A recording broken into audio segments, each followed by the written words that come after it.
Hello my dear friends, you're in the Military Summary channel, and today we will discuss the situation in Ukraine on the 15th of November of 2024.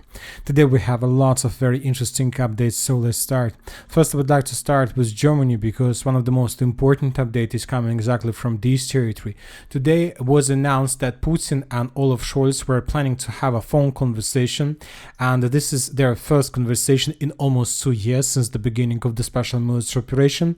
And right by the time I start making this video, we got the first confirmation that the report that the conversation already took place, and the sources are saying that it took around 1 hour between the president of Russian Federation and the chancellor of Germany. What were they talking about? Very difficult to understand, but if you ask my opinion, I believe that they were talking about not just about Ukraine, but also about the future of Germany and maybe about the future of Olaf Scholz, because we know that currently he has a lot of problems, and there are very high chances that within the next 3-4 months he might be replaced by someone else if he doesn't find any solution how to hold his power and how to hold people voting for him. Now let's start with the most important updates from the territory of Ukraine, and we're going to talk about the Chernihiv direction because the reports we received during the day was obviously very interesting. As for the 15th of November, the day started in the Chernihiv area as usually. The Russians published the video of how they were bombing and attacking the Ukrainian forces along the border. A lot of attacks, and since the beginning, since the moment when these videos began publishing, it was just one feeling that just the regular military exercises, the exercises between the intelligence, drone intelligence and Russian artillery forces, how they are able to, let's say, finish this or these tasks on the territory of Ukraine, how they can cooperate with each other. But later, somewhere at noontime, we start receiving very important and very interesting updates exactly from the northern part of Chernihiv area. And before we start, I would like to point your attention that the Russians, as you can see, we have adjusted the map based on geolocation that were published. But the most important that the Russians entered the territory of Chernihiv area, and they entered the territory that is basically, let's call it 1.5 kilometers to the Sumy region, but the Russians decided to attack and to enter the most northeastern part of the Chernihiv area. So let's discuss in details. Let's take a look at the first video that was published today. The first video was published somewhere at 3 p.m. of the local Ukrainian Moscow time, and in this video we can see the bridge that was destroyed during the 2025 during the Russian offensive, or when the Russians were retreating. Currently it's very difficult to understand, but anyway, it doesn't matter. What it matters that we can see the sabotage and reconnaissance group of the armored forces of Russian Federation. The Russians came to this area, and then the Russians start thinking how can they establish the flag. Probably they found some solution, they found some tree, they took some necessary things, and the Russians established the flag exactly along the destroyed bridge.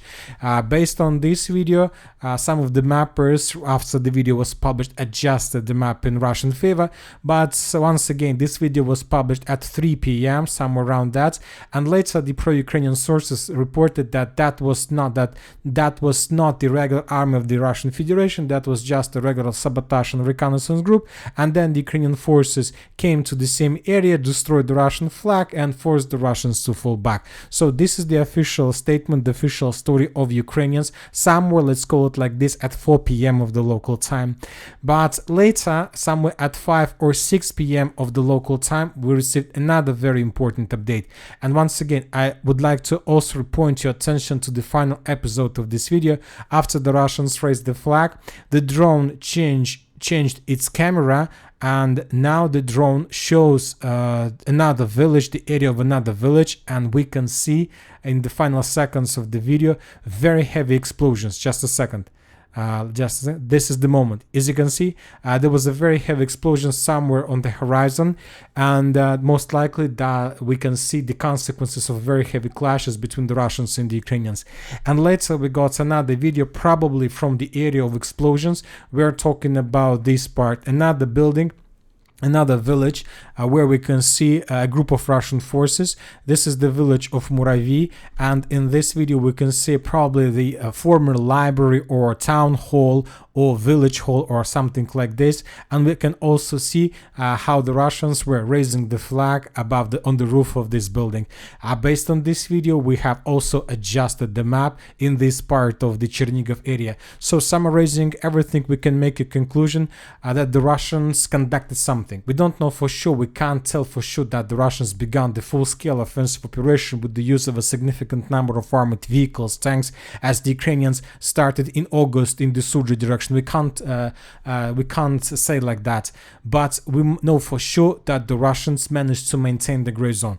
Another important thing, the Russians captured everything inside of the river of Sudest. This is the river that's, let's say, is something like a natural barrier or natural border between Ukraine and Russia itself. This part of Chernihiv area is located on the Russian side of the river. The bridges were destroyed, and maybe this is something like PR action from the Russian side, just media establishing of the flags. But two things, the village of Muravi, Novoselovka and Kolos were captured, at least the Russians raised their flags. The second thing, very important episode with the fog of heavy explosions, with the signs of very heavy explosions somewhere on the horizon. And the third thing I would like to tell you is that the Russians obviously are planning something, or the Russians by this attack were trying to tell us something, and most important, to tell something to Zelensky.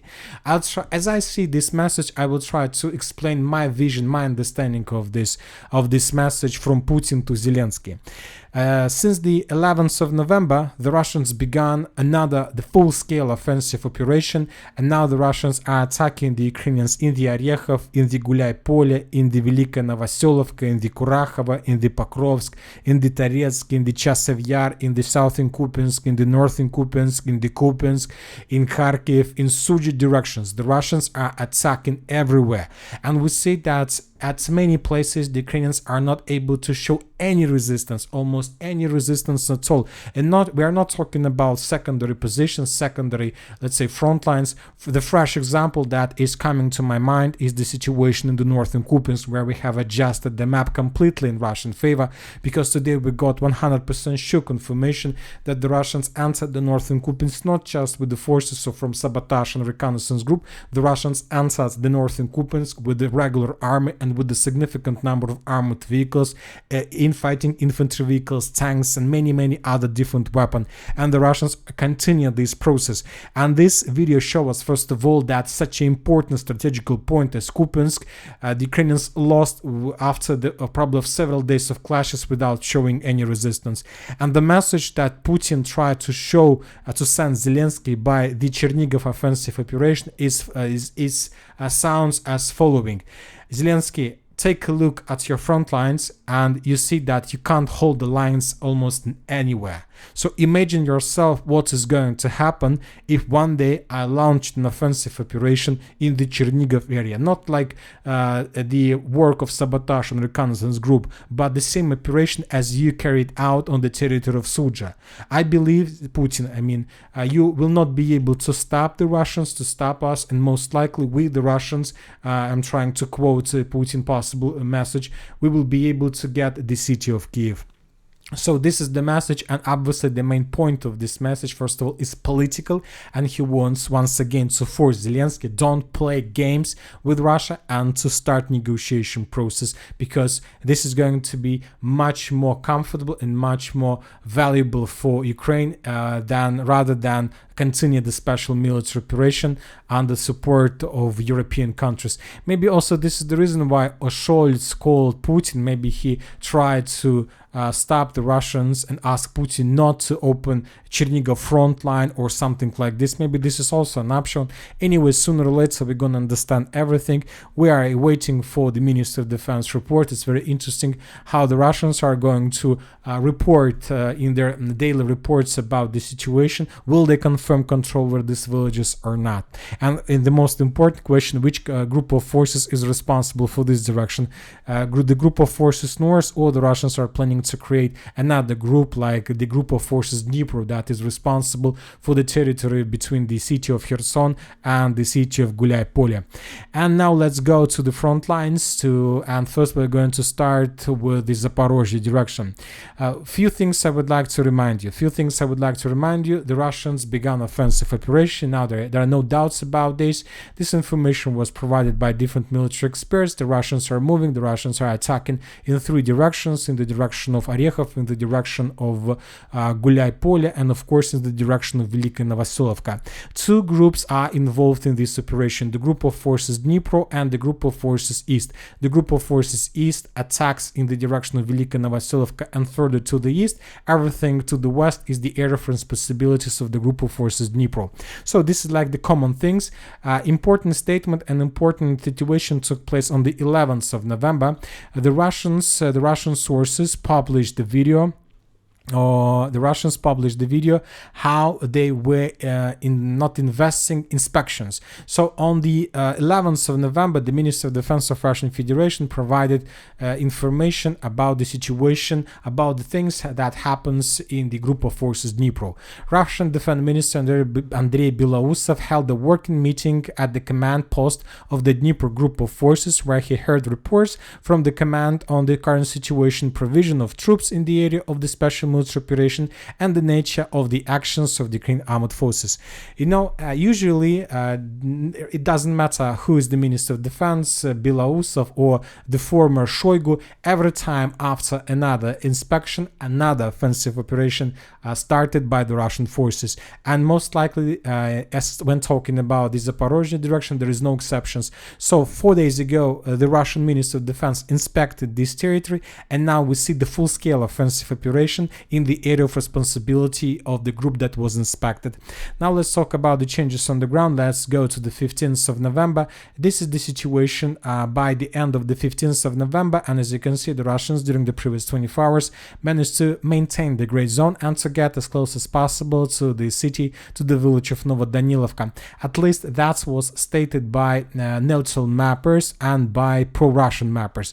This is the situation on the ground. The current distance between the village of Novodanilovka and the possible edge Russian positions on the territory of this small, let's say, salient is less than 2.5 kilometers. Another area where the Russians managed to advance a little bit is the Gulay-Polye direction. According to different mappers, both neutral and pro-Russian mappers, the Russians managed to improve their positions and to take several tree lines and several strongholds under control. As for this direction, we can see that the Russians are moving in the direction of Gulay-Polye using the pincers tactics, using the pincers way of attack. And also from this direction we got several videos of how the Russians were FPV droning and attacking the Ukrainian vehicles that were moving between the village of Gulay-Polye and other positions of the armed forces of Ukraine. And that's it about this. We don't have like the videos with the breakthroughs, just reports without any convoys, without columns of Russian vehicles. But if the information about Russian breakthroughs is correct, then most likely during the next several days or in several hours we're going to start receiving the videos with the Russian convoys and vehicles. Now let's talk about the area of responsibilities of the group of forces East. And according to different mappers, the Russians during the previous 24 hours also were attacking using the same tactics, the pincers attacks towards the village of Zelene Polye. The Russians managed to improve their positions to the west of Novodarevka, and the Russians managed to improve their positions in the vicinity of Rovnopol. At least we have several reports from different mappers and from some videos that were published by the Ukrainians. In this video we can see how the Ukrainians were FPV droning and attacking the Russian offensive forces. Based on this video we have adjusted the map. Based on the different mappers reporters, we have added additional contested area. Now let's move further. As for Velika Novoselovka itself, nothing. The Russians are very close to the settlement, but as you can see, without any changes on the ground. Now we are coming to the most important area, to the strongholds around the village of Uspienovka. The Russians are pushing this village from many directions, and most of the sources, most of the military experts confirmed that the Ukrainians were caught in cauldron. For example, the pro-Ukrainian map service Deep State reported that the length of the roads, the length of the corridor for evacuation is already less than 6 kilometers. As for example, military summary map, we have almost the same distances. According to our information, the corridor is a little bit less than 6.5 kilometers, but it doesn't matter. It's just a question of the gray zone and the contested area.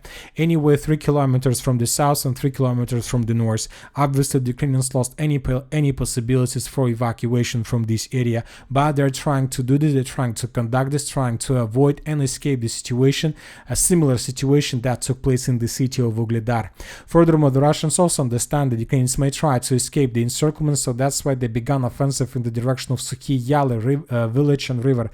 And we discussed the situation for many times. If the Russians can take this territory under control, then it doesn't matter the situation with the Spianovka and this pocket, because with the control over Sukhi Yali, the Ukrainians will be caught in cauldron completely without any possibilities for evacuation, and the losses would be up to 80%. We're not talking about wounded and losses, we're also talking about the prisoners of war. As for this progress, we got this for information both from neutral mappers and from pro-Russian mappers. Now let's talk about the village of Antonovka. Several days ago, the Ministry of Defense of Russian Federation reported that the settlement was completely captured, but just today we start receiving the videos that confirm Russian progress and how the Russians were clearing the settlement from the Ukrainians by throwing grenades in the basements and many other things. And some of the episodes of the cleanup operation were recorded exactly in this point. Based on that video, most of the mappers have adjusted their maps.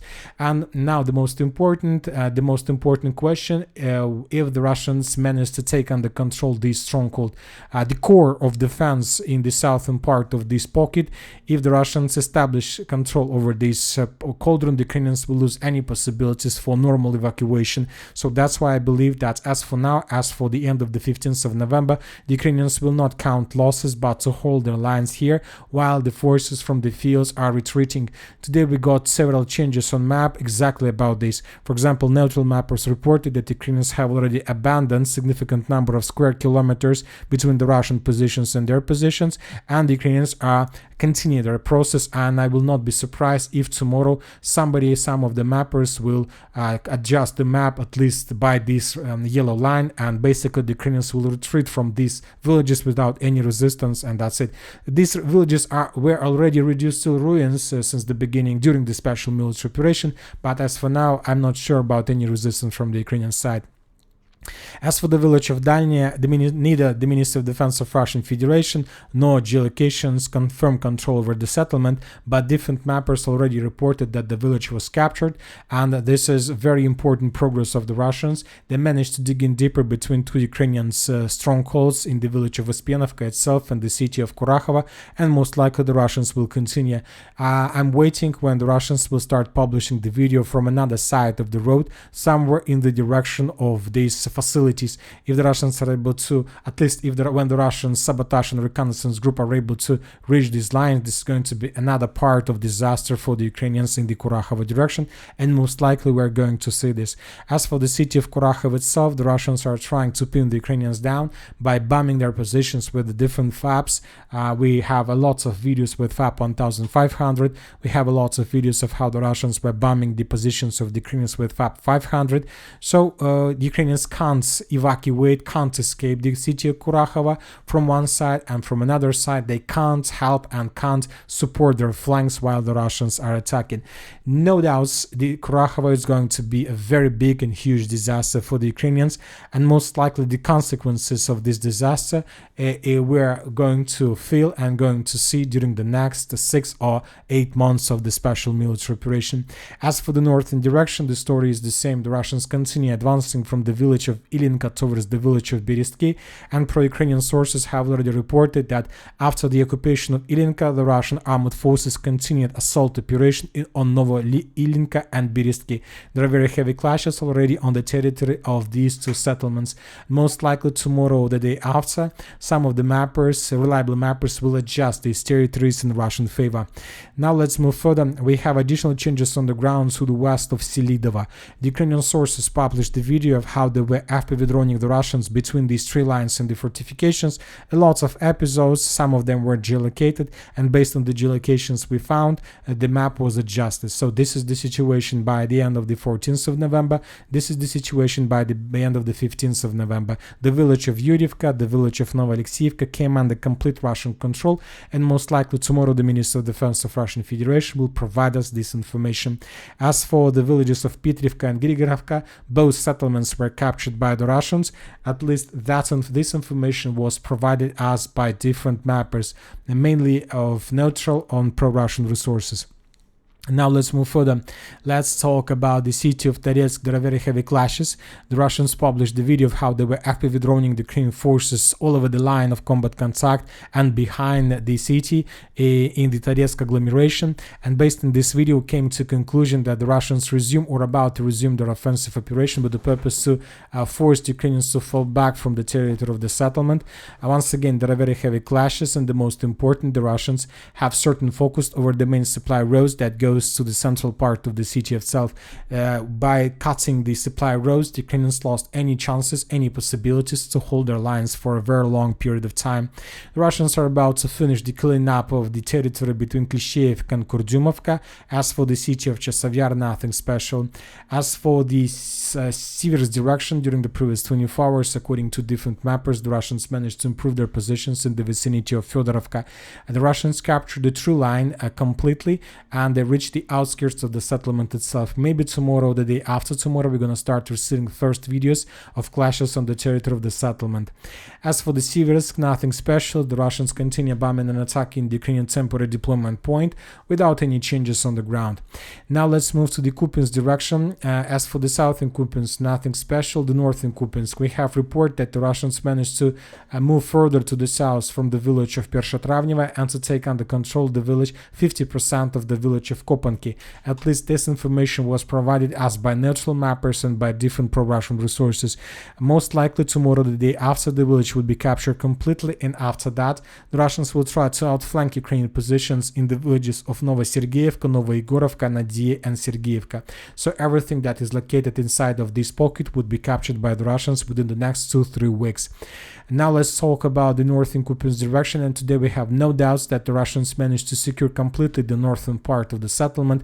Today we got another batch of the videos of how the Russians were moving in the central and in the northern parts of the Kupiansk with a significant number of armored vehicles. The Ukrainians were counter-attacking, and today we got additional information of how that happened. The Russians are saying that the units of the 6th Army of the Russian Armed Forces have broken through the defense of the Ukrainian Armed Forces north of Kupiansk, advancing, according to various estimates, up to 6 kilometers inland from the previous line of combat contact. The Russians are saying that that happened thanks to the rotation process. The Russians managed to found out the day and the moment when the forces of the 14th Mechanized Brigade, the Ukrainians were trying to replace with the forces of some territory defense forces of 116th territory defense units, and during this rotation process the Russians launched the full-scale offensive, and they managed to defeat newly arrived forces without any possibilities for them to dig in deeper. So just using the rotation moment, the Russians managed to take under control the northern Kupiansk direction, and I'm not even sure what the Ukrainians can do if the Russians began the full-scale offensive in the Chernihiv area. They will not be able to stop the Russians, and this is obviously. As for the Sudzha direction, I see that most likely the Russians either stopped the third counter-offensive, or the Russians managed to encircle a lot of Ukrainian units and they're trying to destroy the cauldrons. Because they're not advancing at all, we start receiving any videos of Russian attempts to break through, but for example we got a lot of videos from this forest. I'll remind you that according to different sources there are a lot of Ukrainians that were encircled in this area, and today we got the video how the Ukrainians were trying to break through from the encirclement, but the entire squad was completely destroyed. If you have access to map, you can always take a look at this video, and obviously the video is very terrible. And that's it for today. Military Summary channel reminds to condemn any violence in the world. Thank you for watching. Subscribe to my channel, put your likes, join my Patreon, and have a good day. Bye bye.